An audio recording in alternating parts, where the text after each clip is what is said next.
Hello, ladies and gentlemen. This is Eddie Marcus again. Having just posted most recently nothing more to say, saying that maybe that would be the last time. And here I am a day later, a Sunday, the first Sunday in 2020. And I find it essential that even though there's nothing new to say, that this thing bears repeating. And that is that there is another power that you are not familiar with. It's a power that has been basically kept from you. And the power that you have been uh, given your whole being to is a counterfeit power. It's a man-made power. It establishes that a group, an individual, whatever, is the Lord because they make the rules or see that the rules are carried out. It depends upon how that system is set up. But all of the systems are set up to deny the truth. And the truth is the same, is that which will set you free. See, right now, every human being on earth living under some kind of system is in bondage. Absolutely, they are in bondage. And it is only the truth about the true God and the truth about life in degrees that you can understand will set you free. Right now, you're thinking about, and I was just thinking about it earlier, how important it is to say that you're number one. You got the best team, best basketball team, everything got a number one position. Kind of works on every individual that participates that in these positions that they are going to be number one. Be the best you can be, number one. Then you come together, a bunch of number ones here, a bunch of number ones there, and then you compete for number one over here. And that's supposed to be something that's fantastic. It really isn't, except it's been programmed in such a way that it appears to be fantastic because there's money in it. So much money in it. And so since humans' focus is on that resource, money, they right away give so much credit to this number one thing. And what happens in number one is that you're really violating the basic principles of life.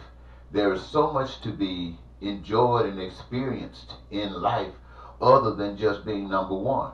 And that is just being who you are.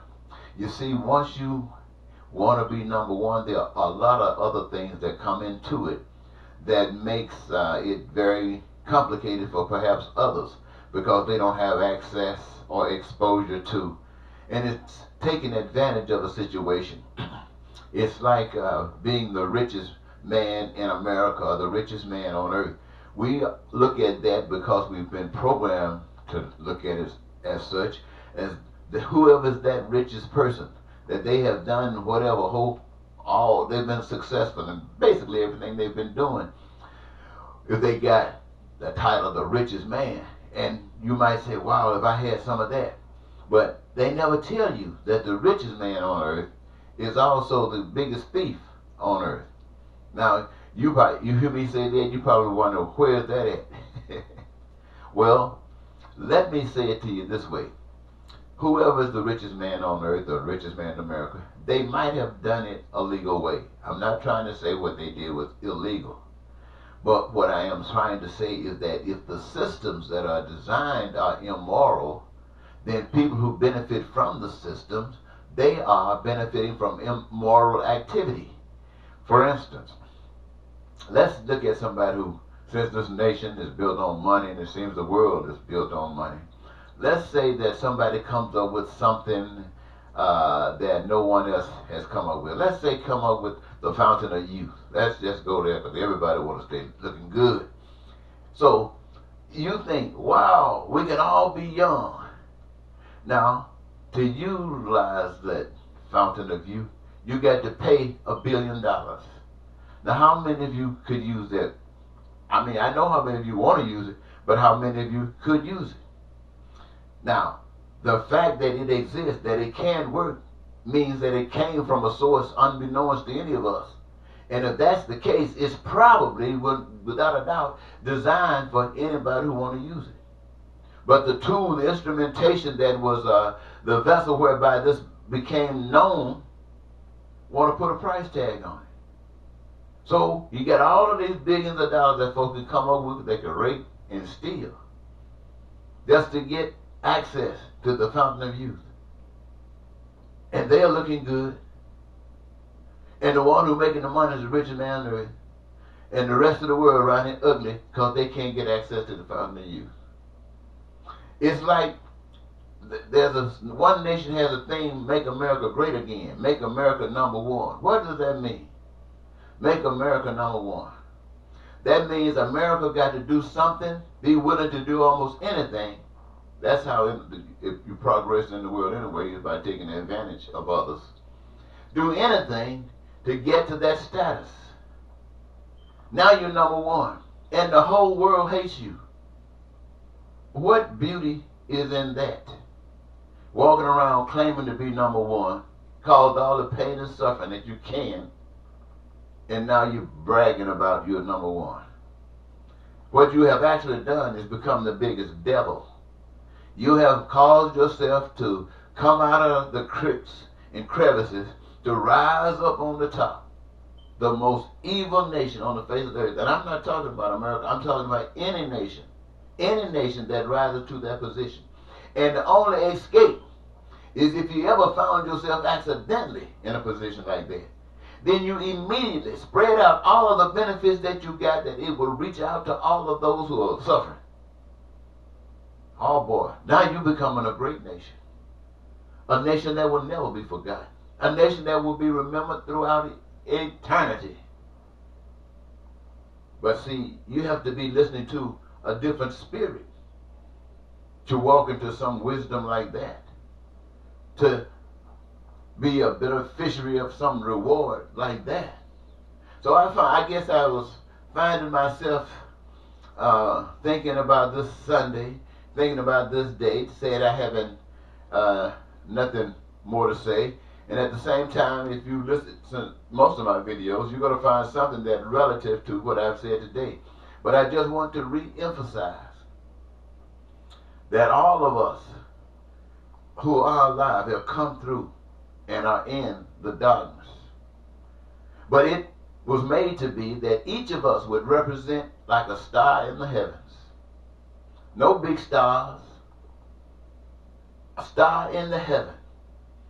If there's any star that's brighter than any other star, it's only to draw to the direction of the deepest star.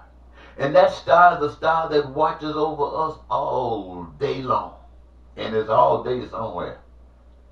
And the other is the moon that shines to give us the glow of who and what we really are, so we won't be forgetting.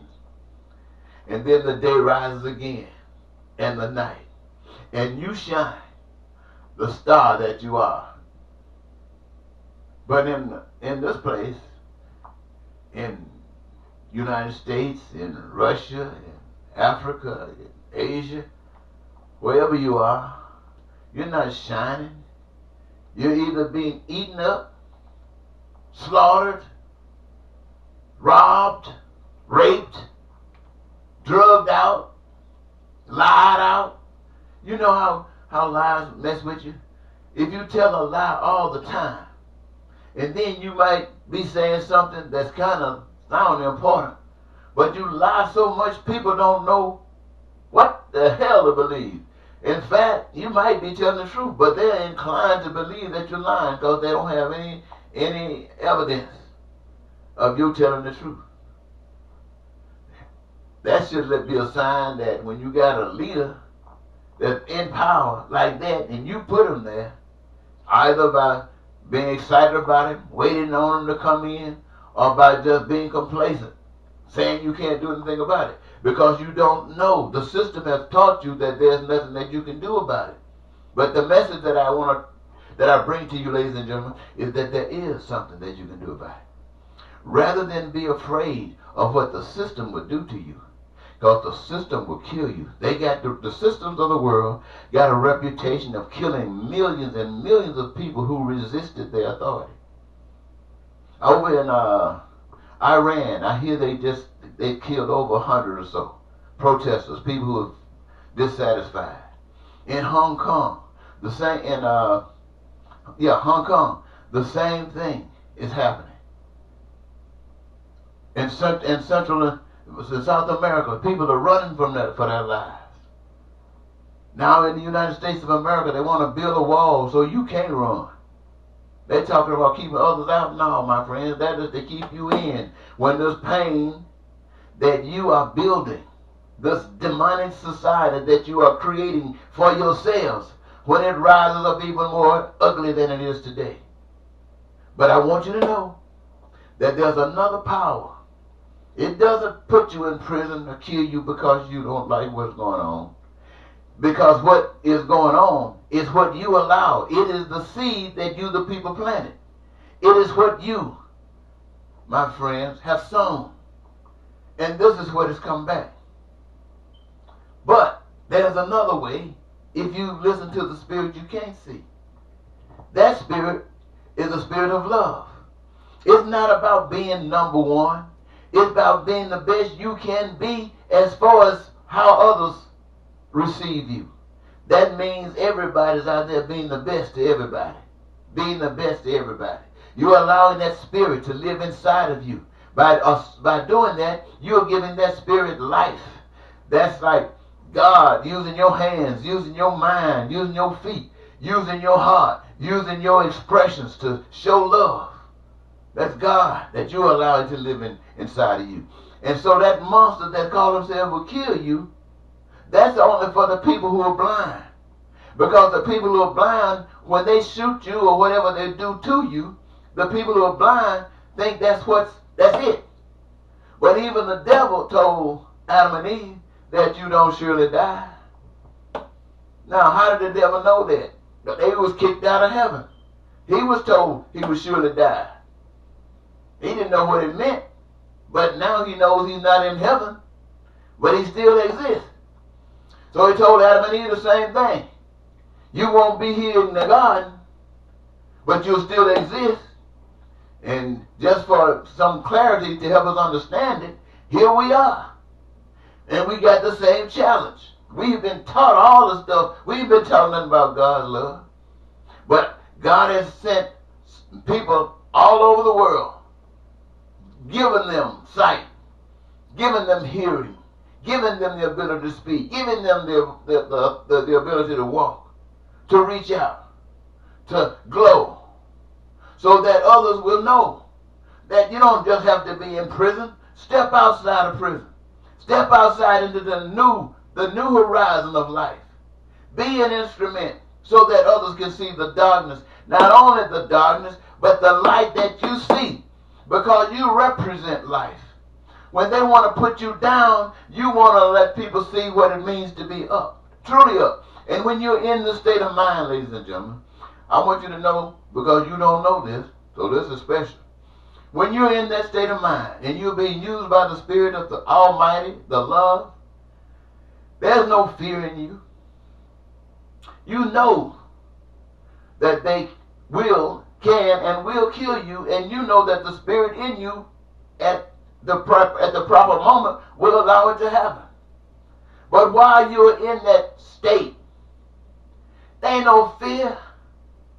Just the fact that they would do it lifts you above anything you ever imagined when you were just walking around being selfish. You start feeling like that North Star. The fact that they will give you. And then if they do it, they free you from this hell. You have allowed yourself to be used by the Spirit of love to show the world the difference between living in hell and the possibilities. If you just give God a chance, the invisible God, not the white man, not the United States of America, not Putin, not Russia, not North Korea or whoever that is over there, or China or whomever's there. No, my friend, you put God on the throne. And God is love everywhere. They can't defeat that. Anyway, this isn't new, what I'm just saying to you. I just wanted to say it to you one more time, because you have really allowed a monster to be created amongst yourselves. And it is very, very dangerous. But as dangerous as it is, it's just as easy to escape. I want to thank you so very much for giving me this your time on the first Sunday of this year, 2020. Until next time, goodbye.